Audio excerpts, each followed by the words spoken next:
So welcome to the Environmental Praxis Guest Lecture Series that's hosted by the Environmental Praxis course at St. Thomas University. My name is Tracy Glenn, and I'm the professor for that course. I do want to begin by acknowledging that we're on the stolen territory of the Wolastoqey, and that it's hoped that this lecture series is part of thinking through the ways that we can respect and honor the peace and friendship treaties that were signed between the British Crown and the Indigenous peoples of the Wabanaki starting in the 1700s. Before I announce today's topic and speaker, I want to remind folks that our last speaker in this series is Suzanne Fournier, who is the Executive Director of the National Farmers Union in New Brunswick, and she's going to be talking about farmer opposition to potash mining in New Brunswick, and she'll join us at this time on March 16th. So today we have Terry Ann Sapir joining us. So Terry is a writer and a land defender from the Wolastoq community of Tobique. She has a long history of advocacy for people and nations in conflicts with corporations, industry, and non-Indigenous government bodies. Terry was a contributor to this book, Letters from the Future, How New Brunswickers Confronted Climate Change and Redefined Progress, just one of her many writings, and is a member of the board at Connecting to the Land. So I first met Terry back in 2009 when a group of us invited her to speak to us about why people in Tobique were blocking access to the MB Power Dam in Tobique, and the stories being told in the corporate media were not telling us the story about why they were doing that. And Terry generously talked to a group of us downtown at the Conservation Council office about why they were doing that. But today, Terry's going to talk to us about another threat to the lands and waters here, the program to add fish pesticide to Miramichi Lake. But there's also other threats that I'm sure Terry will talk to us about. So without further ado, I'll hand it over to Terry. And also just to say that this part's being recorded, but when Terry's done speaking and we go to discussion with all of you, I'll stop recording that part. Okay, handed it over to you, Terry. Good morning, and thank you, Tracy, for inviting me this morning to speak about my responsibilities in defending my homeland. This responsibility is one that I'm currently struggling with, but I'm very passionate about. I've been doing it for a while, but let us begin with why we're here today and the Miramichi Lake. So we found out about this project like 2 days before the proponents meant to spray the Miramichi Lake, Brook Lake, and 15 kilometers of the Southwest Miramichi River with Knox Fish 2, not rotenone. It was Knox Fish 2. We had no information as to what they were proposing and why. So when we found out, we asked the proponent and the working group to just hold off until we could get more information as to what they were doing, that we needed the time to review it, to verify it, and become educated about the project. And before any activity could take place, before anything was added to the water. They said the information was readily available, but they would not hold off because timing was an issue for this project. So they also explained that they had been meeting with the Wolastoq Nation of New Brunswick. It's a corporation that represents the chiefs who apparently are consulting with industry and government on our behalf. But more often than not, they exclude the members of the nation in the consultation process. And this is a big problem and why I usually end up going out on the land. But they also stated that the Maliseet Nation Conservation Council was not only aware of the project, but they were all part of the working group. And we found this very unnerving because we had not been consulted. And they were going to impact the rights of me, my children, my grandchildren, and the next 7 generations to come. And we weren't convinced or sure that what they were saying was true, that it was just rote known, and that the lake's pristine, it would remain the same. We didn't really trust that. So we had no other alternative but to go onto the water and stop them, because they could not put the poison in the water if we were in the water. So we jumped on canoes, kayaks, and went out on the water and stayed there until they could not do the activity. And then we were able to leave. Now, let me explain something here. We are very concerned about our brothers and sisters, the salmon. And it has been wiped out in our area along the Woolastook River because of the actions of humans and the destruction for the greater good. And those are dams. The dams along the Woolastook have ensured that our brothers and sisters, the salmon, are no longer given access to spawn. So we have no salmon in our river anymore. So we asked questions to the organizations that are supposed to represent us, and why they were supporting this without consulting us. And they withdrew their support that first year. Since the proponents were unwilling to hold off, we took to the water, and we were successful in holding off that project for the first year. And during the spring of 2021, we met with the Salmon Association in a sharing circle to discuss the project. And it was here that we requested all the information, such as the environmental impact assessment, permits from DFO, and any other relevant documents that they had. They did studies on species. So we wanted everything that they had so that we could look at them. And they told us that some of it had to remain confidential because they didn't want the average New Brunswicker to get the information. It was not privy to you, although it did impact you as well. So after we received the information and we began to verify the information in its accuracy and its sincerity, and here's my review of the EIA and a few concerns that I had that are most notable.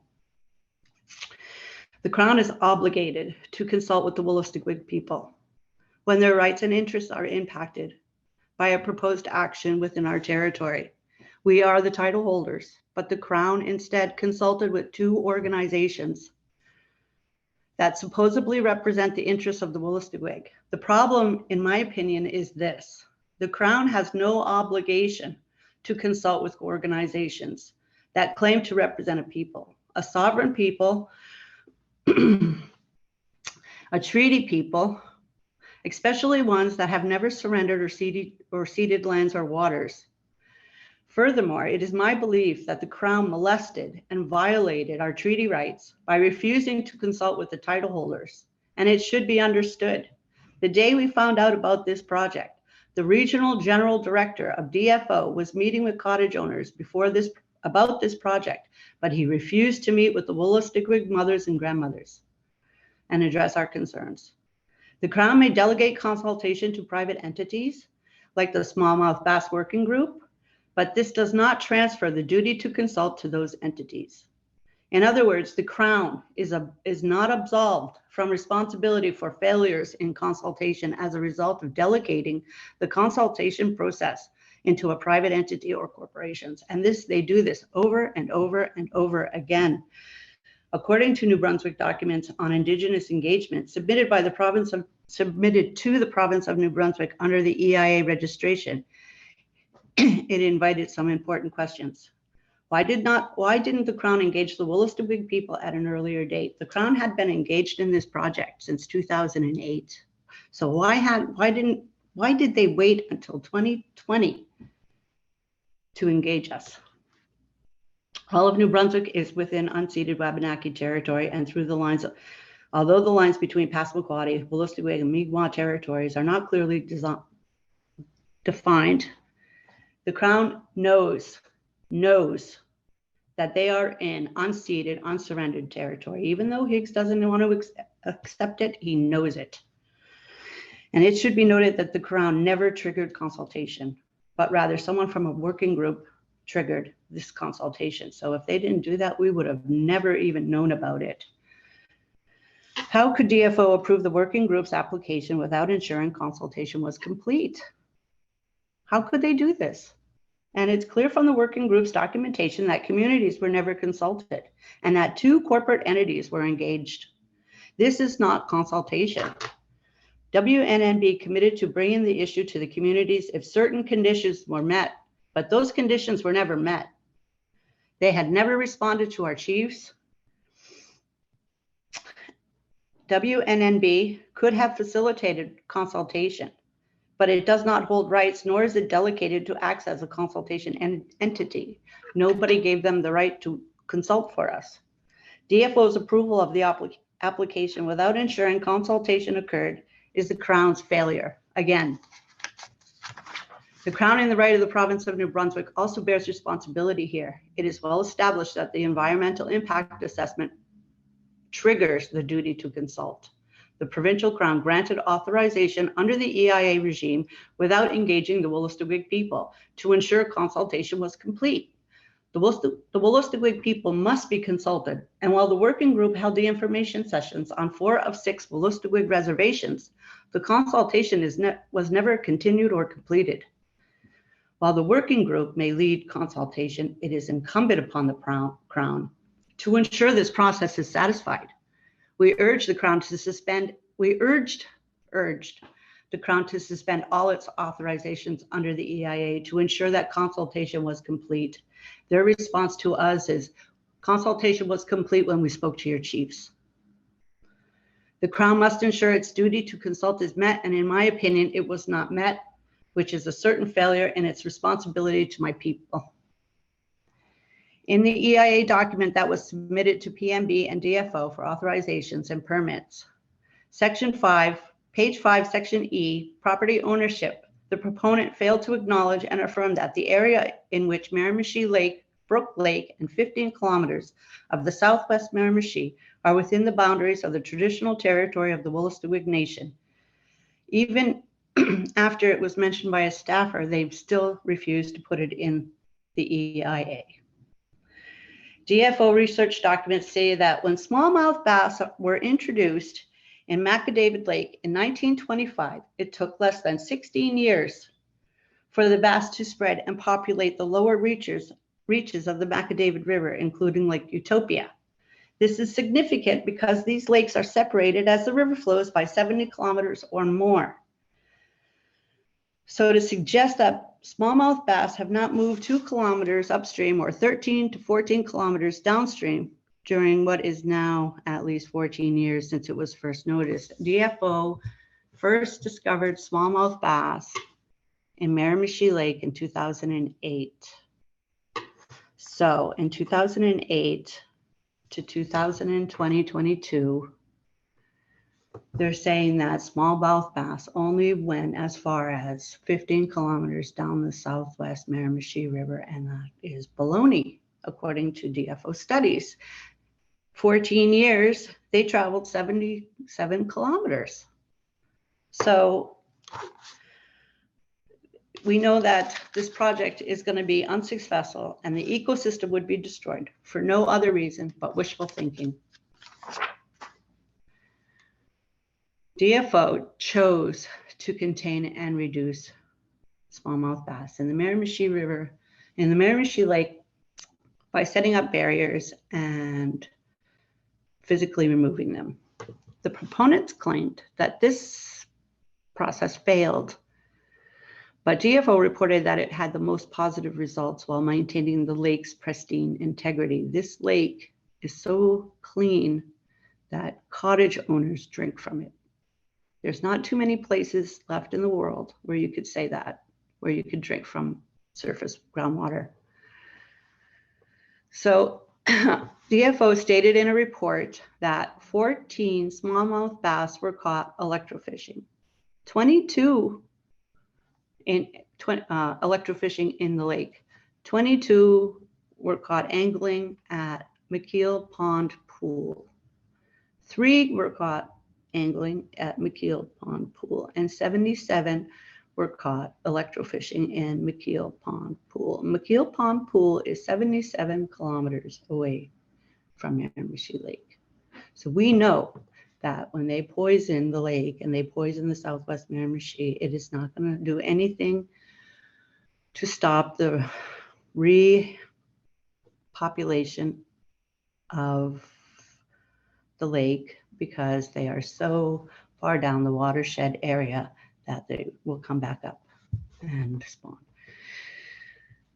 So in this case, the eradication will be unsuccessful, as the lake will ultimately be re-inhabited after initial poisoning of the water, but will not survive there, as there will be no plankton or zooplankton for fish to eat. And that is my concern, is they are willing to destroy a whole ecosystem for one species that they plan to physically remove, put in a holding tank, and wait until the lake is healthy enough for them to be reintroduced.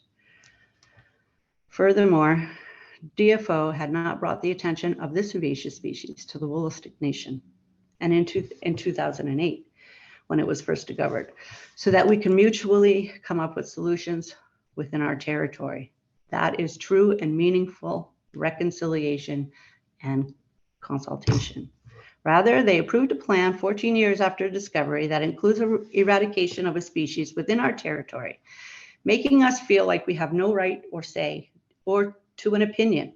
The colonizers still continued to undermine our nation and our obligation to preserve it for our future generations. We have an obligation by Creator to make sure that the next 7 generations use and have the same rights that we enjoy today.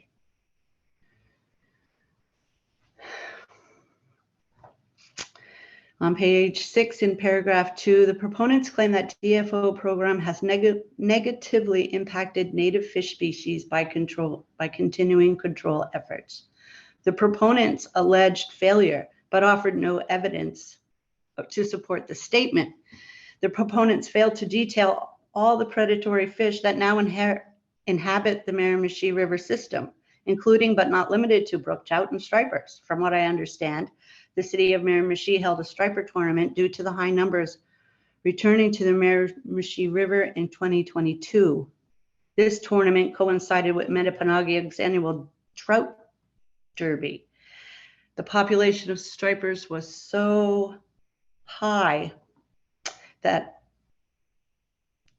they had to have a derby, a tournament. So there was no study ever conducted on the population of stripers or brook trout to the declining of salmon stocks, and if there's any correlation to that. This whole project failed to clearly demonstrate how it would conserve salmon. It was not about salmon conservation. This project was to protect a sport recreational fishery with a local economy of 16 million annually. DFO reported that smallmouth bass are only a moderate threat, never calling it imminent to the salmon. That would require extreme eradication. Recreational and sport fishery do not supersede indigenous inherent rights, treaty rights, or riparian rights. We could not support a project that is solely based on economics of a sport recreational fishery. On page 7, the proponents describe how PMB and DFO did not work fast enough for the stakeholders and took it upon themselves to intervene. The working group hired experts to assess the situation and to develop an eradication plan that was used for the authorization permit. Once the proponents realized smallmouth bass had integrated further into the river system than originally realized, they expanded the eradication to include 15 kilometers of the Southwest Miramichi. When the proponents included the Miramichi River in the plan, all the experts bailed. All the experts bailed.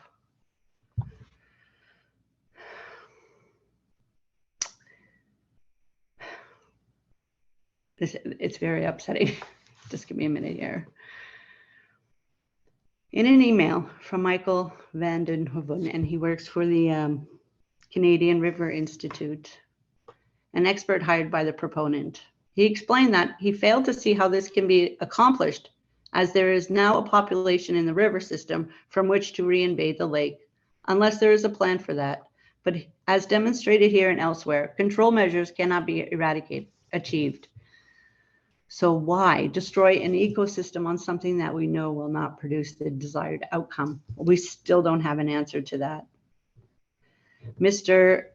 Van den Heuvel did not think DFO would authorize Knox Fish 2 in a river system, as that was not approved for use by Health Canada and it required a special permit.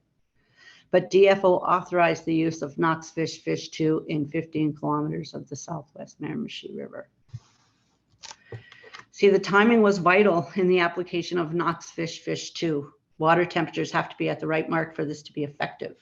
August is the desired date by the proponent, stating that it ensures a high likelihood of eradication and breakdown of rotenone, stating it has little impact to Gaspereau because adults and juveniles will have already migrated, emigrated out from the lake.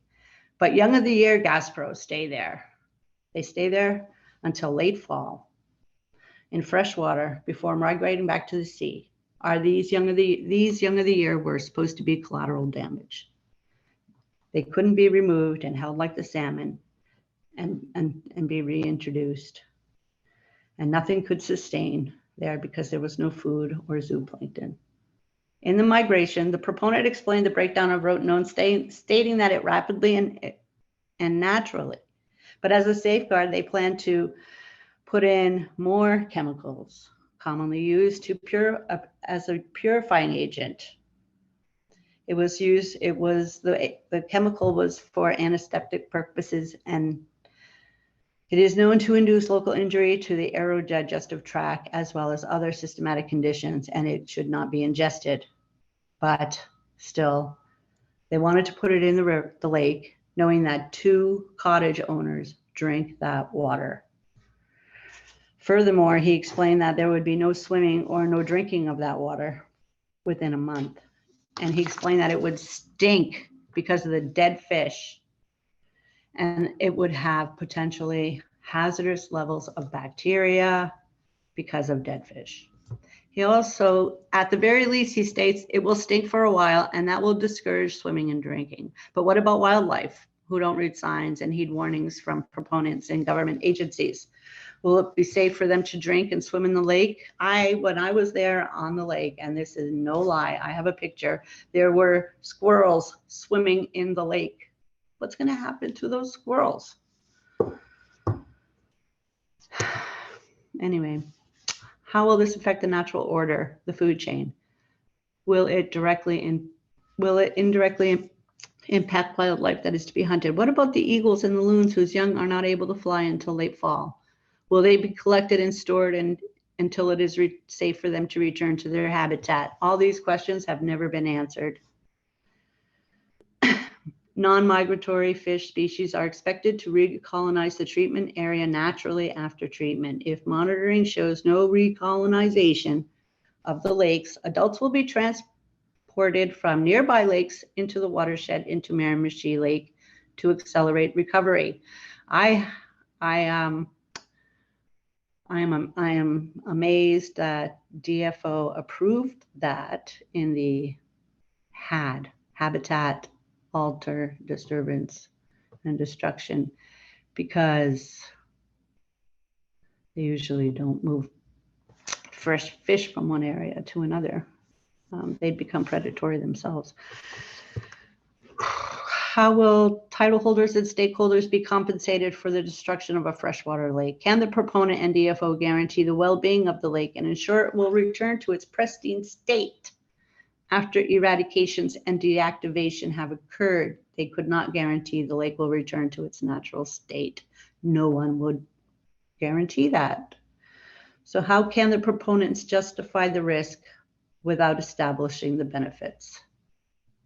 Again, no answers from the working group or the Crown. The proponents have offered a casual relationship between the introduction of smallmouth bass and the reduction of salmon populations. This project is not about a broader ecological issues, but about one species within the ecosystem. Worse, It had not established that this project will assist that one species in any meaningful way. Without real evidence that is necessary, we reject the notion that the ecosystem should be put at risk because of the presence of a small number of smallmouth bass. Dr. Handon Hoovel explains that as the headwater lake, reinvasions could take a long, long time, decades, if at all. It had been 20,000 years since the last glaciation, and most waters in Canada have very poor diversity, as it takes a very long time for fish to move back. How will the proponent mitigate restocking in the event no fish return or stay in the lake due to the lack of sustainable ecosystem with high levels of bacteria? How will the proponent mitigate in the event that the lake becomes filled with blue-green algae? How do they plan to deal with the high levels of bacteria that will result from a massive fish death? Will the proponents test and watch closely the oxygen levels in the water for fish habitat? Decaying fish will also contribute to lower water quality and less oxygen in the water. And can the proponent guarantee that all fish and other aquatic life will be collected and properly stored and discarded? What is the mitigation plan in the event the lake has not recovered after 1, 2, 3, 4, 5 years? Again, silence from the proponent and the Crown. But they're willing to take $1 million to monitor it. The working group and the proponent are one and the same, and they had put in a $1 million contract to monitor these sites. And it was suggested in the EIA that the proponent also conduct the monitoring of the site. This is somewhat disturbing. As shown in the EIA and other documents, the proponents were disingenuous in some areas of the EIA.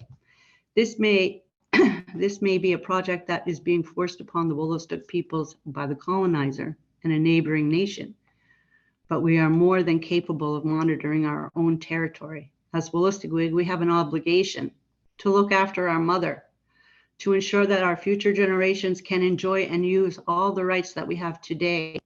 And it makes no sense for an organization to monitor a site when they are hundreds of kilometers away. There are 6 communities in the vicinity of the lake. The lake is in the center of our territory and accessible to all our communities. Furthermore, WNNB and the Maliseet Nation Conservation Council all have technicians and scientists in their employment, and they can do the monitoring and reporting required if this project needs to move forward. I believed that it was one of the conditions that the Wolastoq chiefs asked for when they made their initial review of this project, but it was dismissed by the proponent and the working group, and they themselves made themselves the monitors of the project, which in my opinion is a conflict, and the monitoring should be within a team outside of the working group to maintain the integrity and trust. So I'm not sure. They did do some poisoning, and I'm not sure if they're monitoring that at this time. After the first year, we met with the working group. I'm sorry, it was the Atlantic Salmon Federation, and they brought some stakeholders in, people that owned pools, salmon pools along the Miramichi River down towards that way, down towards Eel Ground and Red Bank. And they were talking about how important it was for them to have this done so that their pools are protected. And that's when we really realized this was more about economics than about salmon conservation. And that's when we really kind of dug our heels in and really went and looked for information. So as you can see, when we stand up and defend, we don't do it just because we like to and it's fun.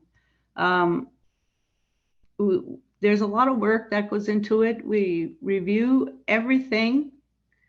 We also have a lawyer who helps us look at the legalities of things. And because what I noticed in all the years that I've been doing this is they're criminalizing activism, especially among my people. And we have the right to stand up and protect, and it's not a right, it's an obligation. And people need to understand that. We're not doing it because we enjoy it. Trust me, we would rather be at work, our kids, doing other things.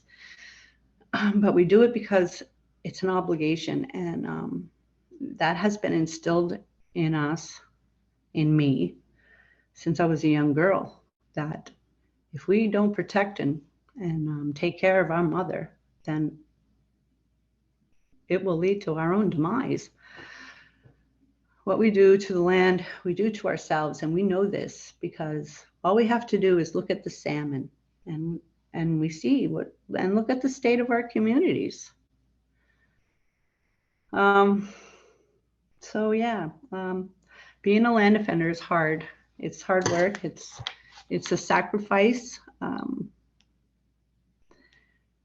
When I went out to when I went out to stop Sisson Mine, for 2 years, we worked behind the scenes to try and stop the mine by going to, public information centers, sessions, writing to the federal government, doing everything we can, and going out onto the land is always the last effort that we can do if all else fails. And that's why we do it. And it's not for glory. It's not for money. We don't get paid for it. But it's an obligation that we all have. And it's one that I take very seriously. I'm a mother. My children deserve to have their inheritance like I did, and my grandchildren deserve that as well, and the next 7 generations. And if we don't start looking after ourselves and this land, we're all going to be in pretty bad shape.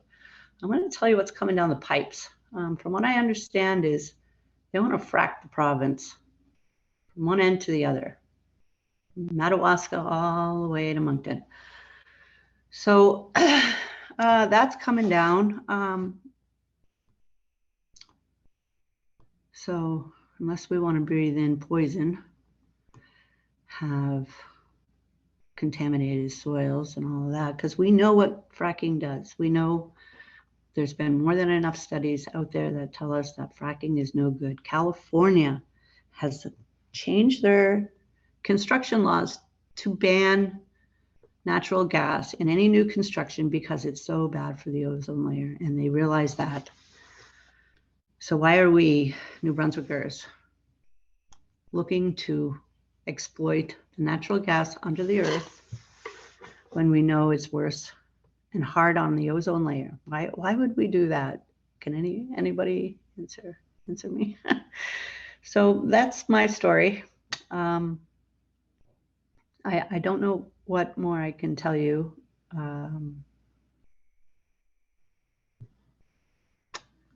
So if I'm open for some questions. Are we ready? Yeah, thank you, Terry. I'm just going to stop the recording so that we can allow for a more free discussion.